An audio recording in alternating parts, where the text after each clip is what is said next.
July 27th, I was in a fist fight. John's got to get off that cage. Big right hand stumbled. Well, actually, I was in my 10th competitive fight. You see, from ages 18 to 22, I was an active fighter. Fighting out of the red corner, Wyatt Daniel. There you go. That's it. Get in there. There you go, Wyatt. Come on, Wyatt.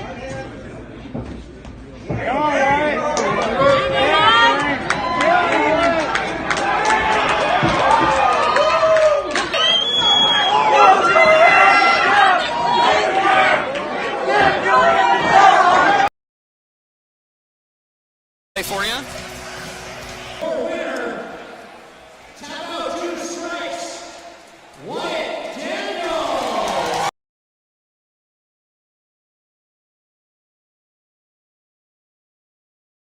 I started with boxing and I moved to MMA, but this video is not about how and why I started. It's kind of about why I stopped. To fully explain why I stopped, I need to take us back to September 19th, 2020. It was my third MMA fight, and I had a very solid opponent from a very good team in Las Vegas.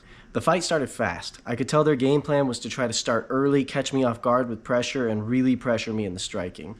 The first few exchanges were real competitive. It was back and forth, but then I started getting my timing, and his punches were like just missing me, and mine were just connecting. And almost as soon as I had the thought like, oh, I'm gonna smoke this guy, boom, something was wrong.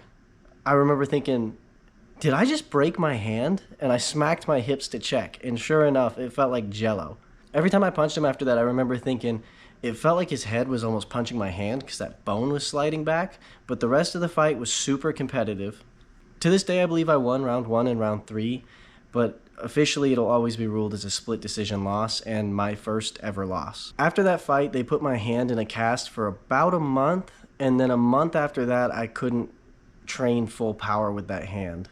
And even though it was technically 2 months off, as soon as the cast was off, I was right back in the gym training full time. Well, actually, I was in the gym training with a cast on my hand with googly eyes on it. I kept training hard, and I was kind of looking for another fight, but January 26th of 2021, my son was born. After my son was born, I took a little bit of time off just to, it was a big adjustment getting used to the new kid, and I wanted to spend time with him and spend time with my wife. But then after that, it was time to get back to work. May 15th, 2021 was my first ever main event, and I was hype. I was the hometown guy, so I was selling tickets like crazy. I got people pumped up for this fight. It was a tough opponent, but I knew I could beat him. I was training like I had never trained before, but around this time, the fight team in my small town had really dwindled. Our two best fighters, some of my best friends, had moved to Bozeman, and at the time, I was trying to move to Bozeman with them. So I actually ended up spending most of this training camp in Bozeman. The fight started, and I remember everything was going good. He threw a lazy kick, and I caught a knockdown early off of it.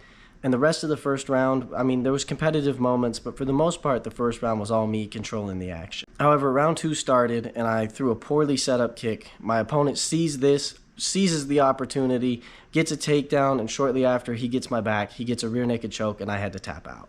Even though I felt I won the one fight, and I knew both losses were to tough opponents, in my head I just felt like a total loser. I went from having never lost to losing 2 fights in a row. At the time, I was trying to move to Bozeman with my family, but the opportunities I had here were just too much better than what I could find in Bozeman. So ultimately, we decided to stay put. With the gym not having really any other fighters at this point, and my fighting career being at an all-time low, I began to get extremely depressed.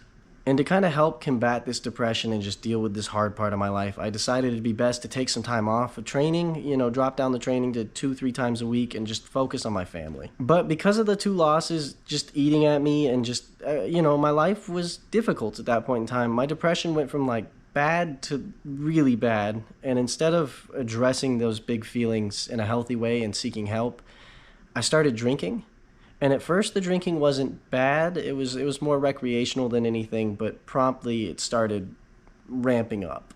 I wasn't planning on being out of competition for long, but in my head I felt like a loser. I felt like I couldn't fight anymore. I was like, I don't think I can do this. I'm on a 2-fight skid, and with the drinking ramping up, I had gone from about 165 pounds to 215 pounds in just over a year. And when I got to 215 pounds, I had gained so much weight that I had horrible stretch marks all over my body, and I was just so ashamed of my body. I was embarrassed to go outside. I didn't want people to see me, and like even in the summertime, I'd only go outside if I could wear a hoodie. And so it'd be like 80-degree weather, 90-degree weather, and I'm in a hoodie because I'm just ashamed of how I look. And at this point in my life, my depression had gotten so bad, I just wanted to die. I was kind of just hoping I'd die. At this point, my thoughts were getting really dark, and I think the only thing that really got me through it was just, I was looking in the mirror one day and I was like, my son deserves a way better dad. My wife deserves a better husband. I deserve better for myself. I don't want to be this sad, overweight guy that I've become. Like this isn't for me. I don't want to live like this. Now at this time, I was so overweight, I remember being too embarrassed to go into the gym. So I started running with my buddy, and then I was also lifting a few times a week with a different friend. But like really, I was doing anything but going into the gym because I didn't want people who knew me when I was fighting to see me as sad and my what I thought was just disgusting me at the time. But eventually I did get back in the gym, and I kept up lifting at least twice a week, and I was running with my other buddy, and I was sober for about 4 months. And in that 4 months, I lost about 15 pounds. So now I'm walking at about 200 pounds, and honestly, I'm feeling way better about myself. Some of my old skills are kind of starting to come back. I'm still not as good as I was, but they're coming back a little bit. But around this time, I want to say it was summertime, I slowly started drinking again, and at first it was no problem. I was drinking responsibly, but it just, over time, crept in and started ramping back up. And then I felt like I blinked, but before I knew it, it had been 2 years since I had fought, and I'm still 200 pounds. I'm not as good as I was at fighting, and I'm still depressed. I was training enough to keep the weight off at this point, but I was still really struggling with the drinking. But I was trying to quit. Like I would do a week off here, a week off there, a month off, and just nothing was working. I couldn't shake it. And then like a sign from the heavens, my best friend reached out to me, and he's like, listen, I'm going to Vegas to train at one of the best gyms in the world for a week. I would really appreciate it if you'd come with me. And in my mind, I remember being like, this is my chance to get back on the right path. I've been wanting back on the right path. This is my opportunity. So I started training more. I quit drinking, and I just was getting ready to go in October to Vegas. So now it's October 2023, and I am down to about 190 pounds, and I'm in Vegas with my best friend. We're training at the best gym in the world. I'm mostly doing their amateur practices because I'm still an amateur fighter, and honestly, I shocked myself. I thought I was going to go up there and just get the poop kicked out of me, and that did happen. There was some really, obviously, there's some really good people at the best gym in the world, but I surprised myself. I held my own in almost all of my rounds. I was winning rounds. Obviously, I was losing rounds too, but I did really well. And in my head, this is the first time in 2 years I've felt like, oh, I can still do this. I can do this. I can be a fighter. Because previously I was just like, I lost 2 fights. Like, I don't think I can do this anymore. And I remember thinking like, man, I want to be a fighter so bad, but to be a fighter, I have to be sober. And so I tried to stay sober.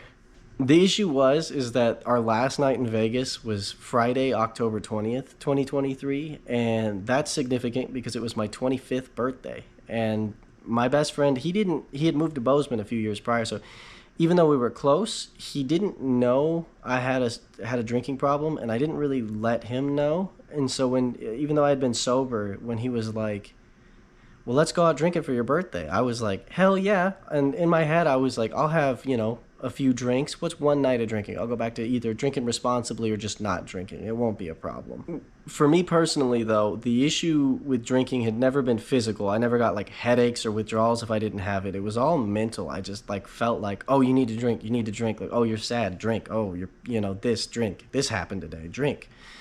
And so just that one night of drinking, I kind of went back on the bandwagon for a few months. So I get back home from Vegas, and I'm training way more. I'm training my ass off, but the drinking slowly starts creeping back in and becoming a problem again. And I realize it's a problem. And this time I'm realizing, like, if I keep drinking, it's going to ruin my marriage. It's going to ruin my relationship with my kids, my other relationships. I'm going to lose the small window I have to even try to be a professional fighter. So either I quit drinking or drinking ruins my life. I ruined my own life, basically. And so January of 2024, I quit drinking for New Year's, and I'm still sober. So that's about 9.5 months by the time this video comes out, which is pretty good. And I mean, fuck drinking. I'll never drink again. So now we're in April of 2024, and I've been training my butt off. I've been sober at this point for 4 months. I'm down to about 188 pounds, and my friend comes in the gym and he says, listen, there's this Point Muay Thai tournament in Boise, Idaho, and I am going to do it. I would love for you and some of the other guys to do it with me. And so I go to the website to sign up, and I'm very honest that I have experience, because the guys coming with me, I mean, most of them were green. And some of the people who signed up had a lot of experience, but for the most part, it's for people just starting out. But I haven't fought in almost 3 years, and so I'm like, this is my opportunity to get my feet wet. The tournament was in May, so for the next 4 weeks, I trained my ass off, and I was really trying to develop my kicks, because in the Point Muay Thai, the kicks really score high. But I was still working on my boxing and my other skills, and I was still grappling, because the plan at this point was still to take a fight in 2024. And so over the course of that month, I lost about 8 pounds. So I'm about 180 pounds now, and that's the weight class I signed up for this Point Muay Thai tournament. And it's time to drive up to Boise, Idaho. And so we rent a car and we rent an Airbnb. And honestly, the trip was 10 out of 10. We were riding the Lime scooters, which we don't have in Kalispell. We were just enjoying the town, having a great time. And the next day, it was time to go weigh in and go to the rules meeting and all of that. And they inform us, they're like, listen, so many people signed up that we can't do a tournament. We're going to do one single semi-contact fight for everybody that signed up. A semi-contact match is basically hard sparring, but it's scored and there's a winner. I end up waiting from like 11 a.m. until 5 p.m. for my match. And at this point, my opponents changed 3 times on who they were going to give me. And they ended up settling on a guy who had also had some MMA fights, and I think he just wanted to develop his kickboxing a little bit more and saw this as an opportunity for that. And I am just trying to get my feet wet again. So honestly, it was a good matchup to make. The only issue is that I'm walking at 180 pounds, and I should be walking at about 165 pounds. So I'm still chubby. And this guy is a natural 180 pounds. So he's bigger than me, a lot stronger than me. This guy's muscles had muscles. And I remember seeing him and just being like, oh my God, I hope that there's so many people that we run out of time so I don't have to compete today, because I am terrified. Even though I'm super nervous, I knew I needed this opportunity. And so, I mean, the time comes, they bring us in the middle, the ref says fight. And to my surprise, I'm winning. And I'm like, oh my God, I can't believe I'm winning right now. And so round 1 goes by, I definitely won it. And round 2 starts, and we go a little harder, but they knew we had fights, so I think they let us go a little harder in some of the other matches. And to my surprise, I'm controlling that whole round as well. And I mean, there were some things that I've done wrong in previous fights that we really worked on, and I was able to really implement those in the match. So even though it wasn't a real fight, I felt like I learned a lot and I developed a lot, and I got to feel those fight nerves, because I mean, it's still a competition. You're still getting punched. You're just not going to get punched unconscious. Because I won round 1 and round 2 decisively, there was no need for a third round. They only went to the third round if it was 1-1. And so, I mean, they raised my hand, and now for the first time in 3 years and I believe 1 day, you know, before I was like, oh, I think I can still do this. And now in my head, I'm like, I know I can still do this. I went out there, I performed well, and I won against a much stronger opponent, and a talented one too. So after the tournament, I get back home and I keep training hard and I keep losing weight. And my plan was still to make sure I fought in 2024. So I message a fight promoter I used to fight for. And I say, listen, I'd like to box this opponent in August. I think it'd be a really fun matchup. And I think that it'd be a great fight for me to come back to. And the promoter messages me back almost immediately. And he says 2 things. 1, we don't really do a lot of boxing these days. And 2, we don't like that matchup at all. Would you be available to fight in July MMA? And at this point, I've had over 3 years of not any real fights. So I'm like, you know what? Let's do it. Let's sign me up. But I can't make 155 on a month's notice. So we're gonna have to do it at welterweight. And he says, okay, listen, we got a tough guy. He doesn't have as much experience as you, but he'll fight you. And so I accept the bout. And now I've got about a month to train, maybe a little bit more than a month. And I knew I needed to win, because officially my record's 2-2. And so I start training my ass off, and I'm training 5 to 6 days a week, and then 3 days a week I'm doing 2 practices a day. So I'm going in earlier in the day, getting a practice of like an hour, maybe an hour or two, and then going back at night for like 2 to 3 hours. And so I'm training my butt off, and I'm also doing some strength and conditioning. And so I know that I've prepared as hard as I can for this fight. And so now it's time to get ready to go to Great Falls, and there's an issue with my blood work. The place I went to, when I paid them, they said, listen, we'll definitely have your blood work in time, don't even sweat it. And now they're like, oh, well, we send it off to a lab. We're not in charge of the lab. Call the lab, and they still haven't sent me my blood work, and it's almost a month later, by the way. And they're like, oh yeah, we definitely won't have your blood work by then. And I needed it by that the next day, that Friday, because Friday's the day before the fight, and they need to make sure I don't have any nasty things in my blood, basically. So I tell someone involved with the promotion that, and he's like, listen, there's a place I know in Missoula will test your blood and give you same-day results. So I wake up at 6 a.m., I drive 2 hours to Missoula, and I get my blood drawn and tested, and I drive the next 3 hours to Great Falls, which is where the fight is. And I give them my blood work, all is good. I didn't have to cut weight because I'm walking at 170 pounds and the fight's at 170 pounds. So I'm just in my hotel room kind of stressing out, and then I go weigh in. I face off with my opponent, and he's in really good shape. He's jacked, and that's when I started really feeling the nerves. I was like, oh my God, like this is going to be a fight. And the only thing that kept me from being more worried than I was is that he wouldn't look me in the eyes. So I was like, okay, even though he's bigger and stronger than me, he's nervous about fighting me too. But we go back to the hotel room, and the whole next day I'm so nervous I can't even sit down. I had a full-blown panic attack. I'm pacing the room, and I'm just in my head, I'm like, what if? What am I going to do? Am I going to perform well? Can I beat this guy? He's really strong. And for some reason, once I got to the arena and they taped my hands, all my nerves just left me. I was calm, and I remember thinking, like, I can do this. I've absolutely got this. So a little bit later, I'm in the ring, and I walked out first because it's his hometown. So they usually have the hometown guy walk out second. And for the most part, I was surprised, actually. I got some cheers, and I definitely got some hecklers, some boos and whatnot, which is normal when you fight in someone else's town. That's just how crowds are. They've been drinking, and you root for your hometown guy. I get it. But because I was in his hometown and I could hear the hecklers, and it was apparent that the dude was bigger and stronger than me, just to show that, like, I'm not a coward. I stared him down until he got in the cage. Good little stare down happening between these two fighters before Campbell even gets into the ring. And then when he got to his corner, I just kept staring him down. I was like, I'm just not going to break eye contact with this guy. He was too nervous to look me in the eyes yesterday. I'm just going to stare a hole through him until this fight starts.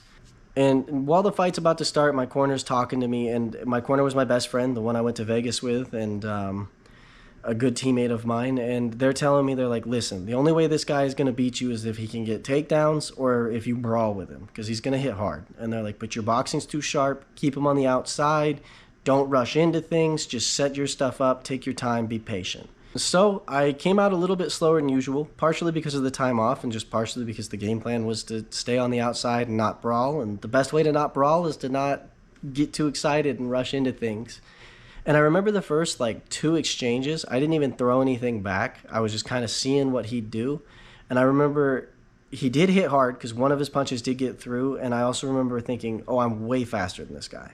So I start staying on the outside. I'm using my kicks. I'm using my punches. I'm staying on the outside. I'm countering well. I'm winning the round. And then he rushes in. And so we get in this little inside boxing thing. He doesn't really hit any punches. I hit a 3-piece combo, and then he pokes me in the eye. And so I take a second. And while I'm taking a second, I can hear the crowd booing, and some guy, the crowd's talking smack. They're like, oh, what a pussy, what a coward. Like, who is this fucking guy? Just saying awful things to me, right? And my right eye, I couldn't really, it was completely blurry. I could see out of the side of it. I could see out of the front of it, but it was super blurry. So I could only see over here. I felt like one of those lizards where they're like looking over here at something and also looking at you to make sure you're not going to attack them or something. And the ref immediately sees how red my eye is, and he starts asking me, he's like, do you want me to get the doctor in here to look at that?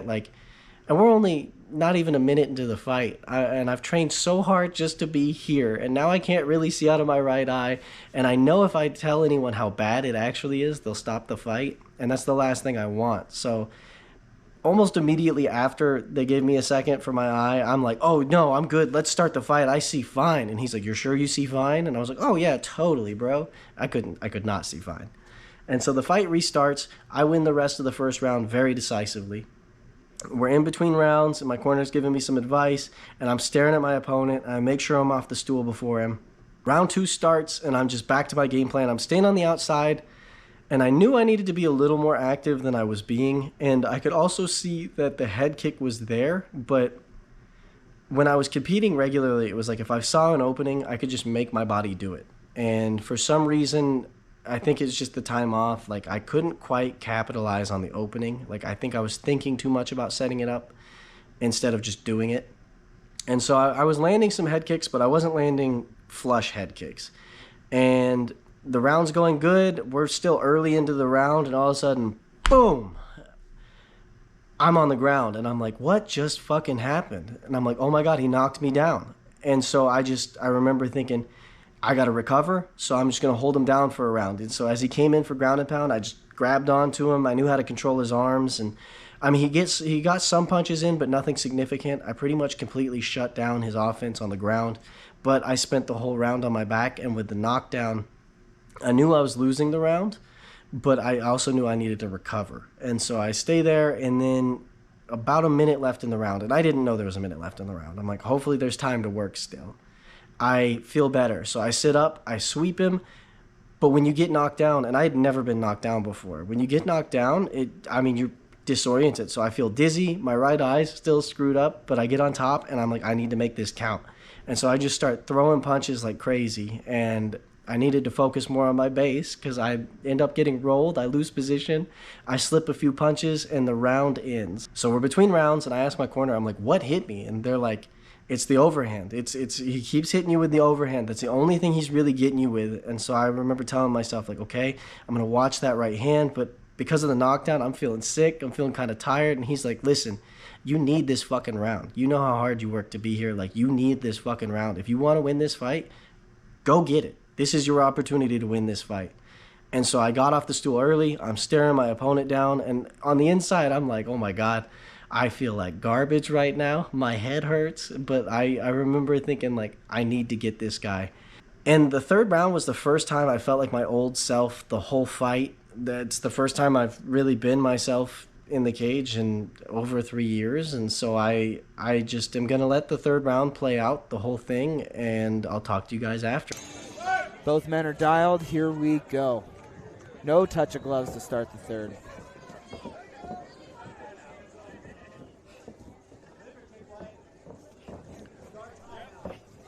Got Saunders going for a liver kick. John is very slow with his punches right now. That's where you got to be careful. He's leaving himself open. Daniel smells blood. Yep. He's got to be careful, but he's got to rain down some pressure here. He's got to get that round back. John's got to cover up. He's got to take a couple deep breaths, and he's got to start throwing. At this point, this is a fun fight. This is a very fun fight. But you're also starting to see where that experience, like you talked about, is coming out. Especially getting dropped, having to battle back. However, John is still throwing. He's still in here. He's still walking forward. Not discounting that at all. Good leg kick. And it looks like we got blood under the right eye of John. Looks like maybe a little scratch. Good 3-2. Wyatt needs to throw some knees here up against the cage. And John needs a punch. Yep. Yeah, very good combos.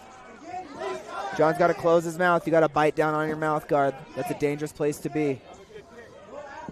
Yeah, that makes that jaw a little more fragile. Wyatt's striking is starting to look really crisp right here. He likes to be here. He needs to throw some knees and kicks in here. Throw some kicks in there, and there you go. Wyatt the Riot is showing why they call him the Riot right now. Big right hand. That one knocked the head back of John. These boys are in there just banging. Let's go, baby. Campbell's hands are down. Campbell's a little tired, I think.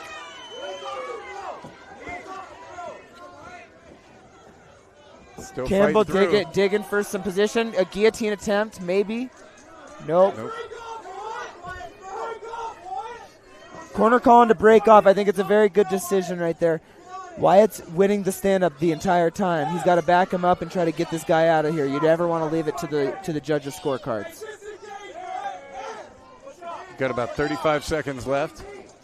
Good shoulder strike by Wyatt. Campbell is taking some punches. Yeah, Wyatt also throwing some knees there. Wyatt's got to get off that cage. John's got to get off that cage. Big right hand stumbled him. Going down the final 20 seconds of this fight.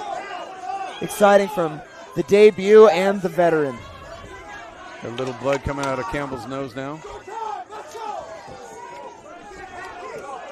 I think it looks like Campbell's just a little too tired now. Yeah. Very good way to end this fight here. Here we go. That exchange there is that the end? No. Yeah. Wyatt with the right hands. He just walked straight forward. He wanted it. His striking started to look crisp towards the end. There's that shoulder. The big shoulder strikes that are legal and amateur. It's an underused strike. I'm glad these guys delivered for you. Bout number 4 comes to a close. Brought to you by Glass Doctor, Taco Treat, and Tillman Motor Company. And now, ladies and gentlemen, your winner by unanimous decision.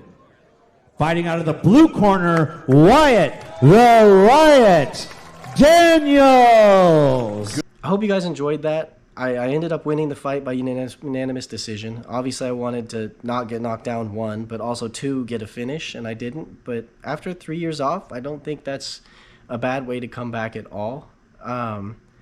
This isn't my usual content, but I felt like I needed to talk about this stuff because I've never really talked about it yet. And I know that other people struggle with similar things, so I figured sharing might help. So if you get anything out of this video, it's that, like, if I can come back from being stupid for 2 years, then I think you guys can change whatever's ailing you. Basically, I hope you win the battles you don't tell anybody about, because I almost didn't win this battle. And I know that depression doesn't just go away, but I'm in a better mental state than I've been in 3 years. And I'm so blessed to be where I'm at. And for anyone who's supported me on YouTube or through my fight career or just even been a friend to me through all of this, I appreciate you guys so much. Thank you for watching, and I'll see you next time.